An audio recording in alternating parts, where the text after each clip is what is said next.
నమస్తే అండి. ఓం శ్రీమాత్రే నమః, ఓం గణాధిపతే నమః, ఓం స్కందాయ నమః. ఈరోజు మనము ఈ వీడియోలో రాబోయే శని మార్పు గురించి తెలుసుకునే ప్రయత్నం చేద్దాము. శని మనకి 2025 మార్చ్ 29వ తారీఖున కుంభరాశిలో నుంచి మీనరాశిలోకి సంచారం జరుగుతుంది. ఈ సంచారం యొక్క ప్రభావం మనకి ద్వాదశ రాశుల వాళ్ళకి ఎలా ఉండబోతుంది అనేది తెలుసుకునే ప్రయత్నం చేద్దాము. కానీ దానికంటే ముందు శని ప్రతి రాశిలో 2.5 సంవత్సరాల వరకు ప్రయాణం జరుగుతుందన్నమాట. చాలా స్లోగా మూవ్ చేస్తూ ఉంటారు ఈయన.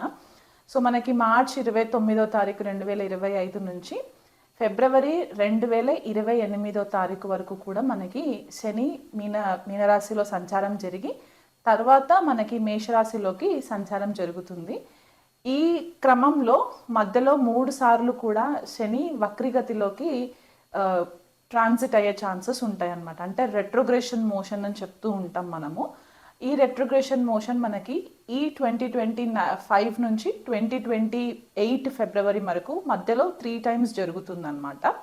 సో జూలై 2025 నుంచి నవంబర్ 2025 వరకు కూడా శని వక్రిలో ఉంటారు.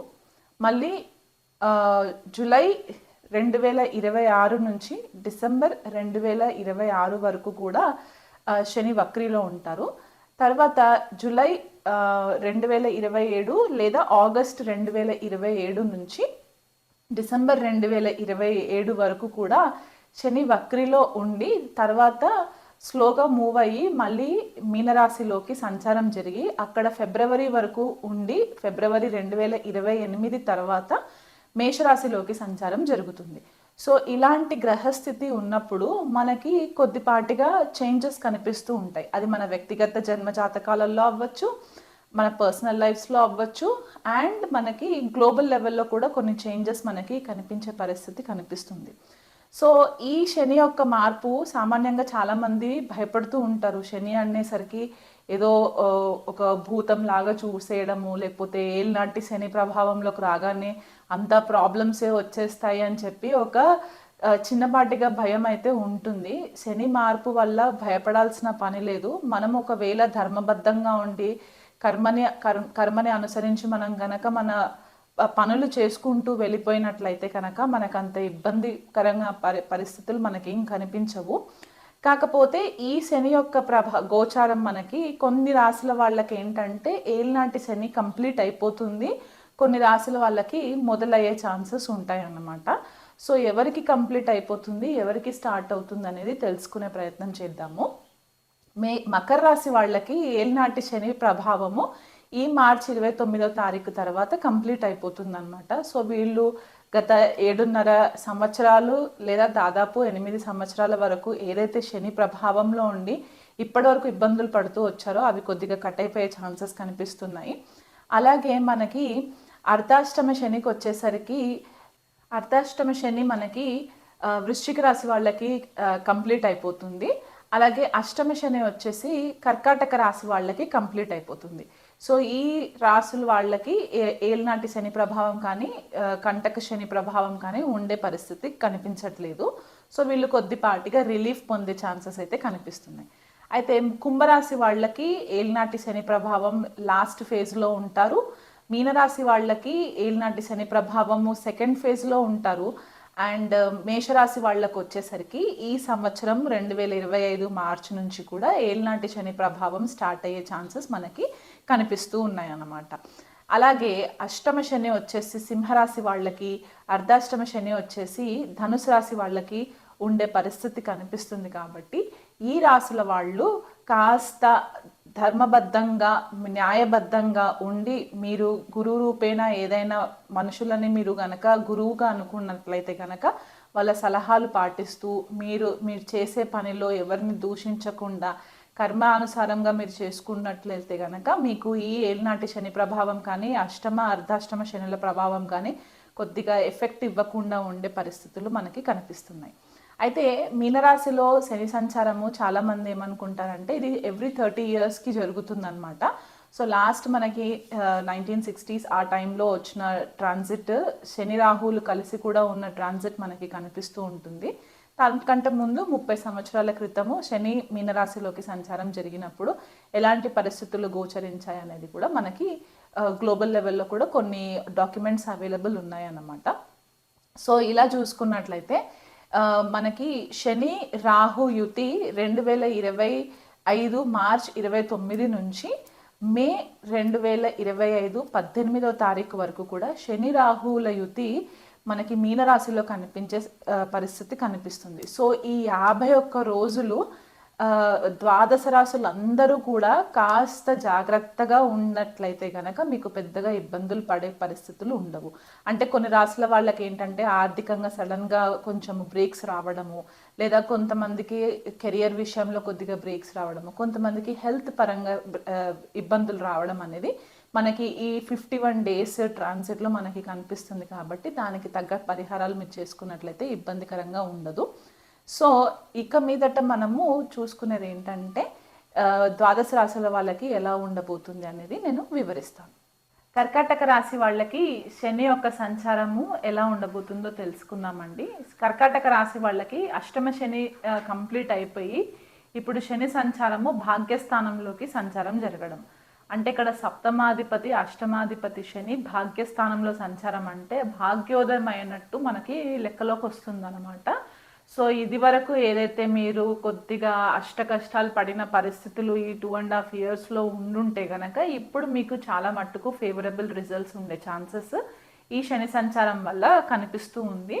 శని భాగ్యస్థానంలో నుంచి తన యొక్క సప్తమ దృష్టి వచ్చేసి తృతీయ స్థానం పైన ఉండడము, అండ్ భాగ్యస్థానంలో నుంచి లాభస్థానం పైన తృతీయ దృష్టి పడుతుంది కాబట్టి లాభస్థానం కూడా కొద్దిగా యాక్టివేట్ అవుతుంది. అలాగే తృతీయ స్థానం యాక్టివేట్ అవుతుంది, అండ్ మనకి షష్ఠ స్థానం కూడా యాక్టివేట్ అయ్యే ఛాన్సెస్ ఉంటాయి. సో ఈ భాగ్యస్థానంలో సంచారము అండ్ లాభస్థానం పైన దృష్టి పడడం ఏంటంటే మీరు ఏదైతే ఇది వరకు పై చదువుల కోసం ఎవరైతే ప్లానింగ్స్ చేసుకున్నట్లుంటే గనక, లేకపోతే అడిషనల్ స్కిల్స్ ఎవరైతే గనక చేసుకోవాలనుకుంటే దానికి ఇప్పుడు మీకు మంచి ఆపర్చునిటీస్ కనిపించే ఛాన్సెస్ ఉంటాయి. ఎవరైనా ఉద్యోగంలో చేంజెస్ కోసం వెతుక్కున్నట్లయితే కనుక మీకు మంచి బెటర్ ఆపర్చునిటీస్, మీ స్థాయికి తగ్గట్టు మీ కెపబిలిటీకి తగ్గట్టు మంచి ఆపర్చునిటీస్ మీకు కనిపించే ఛాన్సెస్ కూడా ఉన్నాయి. అలాగే లాభస్థానం పైన దృష్టి పడినప్పుడు ఏమవుతుందంటే ఎక్కువ కోరికలు లేకుండా వీలైనంత మట్టుకు ఉన్న దాంట్లో నేను సర్దుకుంటూ వెళ్తాను అని ఒక గ్రీడీనెస్ రాకుండా కొద్దిగా కంట్రోల్లో ఉండే ఛాన్సెస్ కూడా కనిపిస్తున్నాయి. కొంతమందికి ఏమవుతుందంటే ఫ్యామిలీకి కొద్దిగా దూరం వెళ్ళి స్థిరపడే పరిస్థితులు కూడా కనిపిస్తాయి. ఎందుకంటే భాగ్యస్థానంలో సంచారం ఏమవుతుందంటే మనకి లాంగ్ డిస్టెన్స్ ట్రావెలింగ్ కూడా చూపిస్తుంది అనమాట. అంటే ఒక ప్లేస్ నుంచి ఇంకొక ప్లేస్కి ఒక లాంగ్ కిలోమీటర్స్ డిస్టెన్స్లో కూడా వీళ్ళు స్థిరపడడానికి ఛాన్సెస్ కనిపిస్తున్నాయి. ఎక్కడైనా ఇన్వెస్ట్మెంట్స్ చేయాలనుకుంటే గనక ఇది మంచి టైం. కర్కాటక రాశి వాళ్ళకి ఇన్వెస్ట్మెంట్స్ చేసుకోవచ్చు. మీరు ఫారెన్ ట్రావెల్స్ చేయాలనుకునే వాళ్ళకి కూడా ఫారెన్ ట్రావెల్స్కి మంచి పాసిబిలిటీస్ ఉన్న టైం ఇది. తృతీయం పైన కూడా దృష్టి పడుతుంది అని చెప్పాను కదా, తన సప్తమ దృష్టి. ఇక్కడ మీ తోబుట్టువులతోటి ఇదివరకు ఏమైనా కనుక రెస్ట్రిక్షన్స్ ఉన్నట్లయితే కనుక అది కొద్దిపాటిగా మెరుగుపడే ఛాన్సెస్ కూడా కనిపిస్తున్నాయి. అంటే అది కొంతమంది కర్కాటక రాశి వాళ్ళకి బెటర్గా అయ్యే ఛాన్సెస్ ఉన్నాయి. కొంతమందికి ఈ దశాంతర్దశలు కనుక ఫేవరబుల్గా లేకపోతే ఈ శని యొక్క దృష్టి వల్ల కూడా ఇంకా కొంచెము టెంపరీ సెపరేషన్స్ అయ్యే ఛాన్సెస్ కనిపిస్తున్నాయి. కాబట్టి ఈ మీ తోబుట్టువులతోటి మీ సరౌండింగ్స్లో ఎవరైతే మీ ఇరువైపుల కమ్యూనిటీలో మెంబర్స్ ఉంటారో వాళ్ళతోటి కూడా కొద్దిపాటిగా జాగ్రత్త వహించండి. ఏదైనా మాట్లాడేటప్పుడు ఆచితూచి మాట్లాడండి. అష్టమ శనిలో మీరు ఆల్రెడీ కొన్ని లెసన్స్ నేర్చుకొని ఉంటారు కాబట్టి ఆ లెసన్స్ని మీరు తూచా తప్పకుండా ఇప్పుడు కూడా మీరు రెగ్యులర్గా ఫాలోయింగ్లో పెట్టుకుంటే కనుక మీకు ఇబ్బందులు లేకుండా ఉంటుంది. అదే మనకి దశమ దృష్టి షష్ఠ స్థానం పైన పడుతుంది కాబట్టి ఏదైనా హెల్త్ ఇష్యూస్ ఉంటే గనక ఆ హెల్త్ ఇష్యూస్ ఇంకొద్దిగా ఇబ్బంది పెట్టే ఛాన్సెస్ కనిపిస్తూ ఉన్నాయి షష్ఠ స్థానంలో. ఎందుకంటే అది మన రోగస్థానం అని కూడా చెప్తూ ఉంటాం కాబట్టి ఆ విషయంలో మీకు కొద్దిపాటిగా హెల్త్ పరంగా కొంచెం కేర్ఫుల్గా ఉండే పరిస్థితులు ఉన్నాయి. అంటే ఇది వరకు కొంతమందికి ఏంటంటే ప్రాపర్గా డాక్టర్స్ సంప్రదింపులు చేసినప్పుడు కరెక్ట్ గైడెన్స్ దొరకకపోతే కనుక ఇప్పుడు మీకు మంచి గైడెన్స్ దొరికే ఛాన్సెస్ ఉంటాయి. ఎవరికైనా కోర్టు విషయాలలో భార్యాభర్తల మధ్యలో ఏవైనా ఇబ్బందులు ఉండి గనక అది కోర్టు వరకు వెళ్ళినట్లయితే గనక ఈ భాగ్య స్థానంలో శని సంచారం వల్ల కొద్దిపాటిగా మీకు ఫేవరబుల్ రిజల్ట్స్ వచ్చే ఛాన్సెస్ ఉంటాయి. మళ్ళీ కాంప్రమైజ్ అయ్యి ప్యాచప్ అయిపోయే ఛాన్సెస్ కూడా కనిపిస్తూ ఉన్నాయి. అలాగే భాగ్యస్థానంలో శని సంచారం ఇక్కడ ఏమవుతుందంటే మీ గురువుల పట్ల, మీ తండ్రి పట్ల కొద్దిపాటిగా శ్రద్ధ వహించండి. మీ గురువులతో వాగ్వివాదాలకి లోనవ్వకుండా, వీలైనంత మట్టుకు ఆర్గ్యుమెంట్స్ చేసుకోకుండా సామరస్యంగా హ్యాండిల్ చేసుకునే ప్రయత్నం చేయండి. గురువులు మనకి ఏది చెప్పినా మన మంచి కొరకే చెప్తారు కాబట్టి వాళ్ళని ధిక్కరించకుండా వీలైనంత మట్టుకు వాళ్ళ బ్లెస్సింగ్స్ తీసుకునే ప్రయత్నం చేయండి. తండ్రి ఆరోగ్యం పట్ల కొద్దిపాటిగా శ్రద్ధ వహించండి. ఎందుకంటే భాగ్యస్థానంలో శని సంచారము కొద్దిపాటిగా తండ్రి ఆరోగ్యం విషయంలో కేర్ఫుల్గా ఉండాలి. ఎవరికైనా క్రోనిక్ హెల్త్ ఇష్యూస్ ఉండి అంటే వాళ్ళ ఫాదర్కి ఎవరికైనా క్రోనిక్ హెల్త్ ఇష్యూస్ ఉంటే కనుక మీరు ఇమీడియట్గా డాక్టర్ని సంప్రదించండి. ఎందుకంటే మీనరాశిలో సంచారం కాబట్టి కొద్దిపాటిగా మనము కేర్ఫుల్గా ఉండే పరిస్థితులు తండ్రి ఆరోగ్యం పట్ల కనిపిస్తుంది కాబట్టి ఆ విషయంలో కేర్ తీసుకోండి. తోబుట్టువులు ఎవరైనా, మీకంటే తక్కువ వయసులో ఉన్న తోబుట్టువులు ఎవరైనా ఉంటే వాళ్ళకి మంచి సలహాలు ఇవ్వండి. వాళ్ళని సద్మార్గంలో ఉండే ప్రయత్నం మీరు కూడా చేయండి. వాళ్ళకి సలహాలు ఇస్తూ ఉండండి. మీ ఇంట్లో పని చేసే వాళ్ళు ఎవరైతే ఉంటారో వాళ్ళతో కూడా కొద్దిపాటిగా కేర్ఫుల్గా డీల్ చేసుకున్నట్లయితే కనుక ఈ 2.5 సంవత్సరాల శని ప్రభావం మీకు అన్ని విధాలుగా లాభాలను తీసుకొచ్చి పెడుతుంది కాబట్టి దాన్ని ప్రాపర్గా యూటిలైజ్ చేసుకునే ప్రయత్నం చేసుకోండి. ఇంకా మీకు బెటర్ రిజల్ట్స్ కావాలి అనుకుంటే కనుక శని యొక్క బెటర్ రిజల్ట్స్ కోసం మీరు ప్రతిరోజు కూడా ఇంట్లో నువ్వుల నూనెతోటి దీపం పెట్టుకొని హనుమాన్ చాలీసా ఉదయం సాయంకాలం గనక పఠించి శని త్రయోదశి రోజు శనికి అభిషేకం, తైలాభిషేకం చేయించుకున్నట్లయితే మీకు అన్ని విధాలుగా మంచి ఫేవరబుల్ రిజల్ట్స్ ఉంటాయి.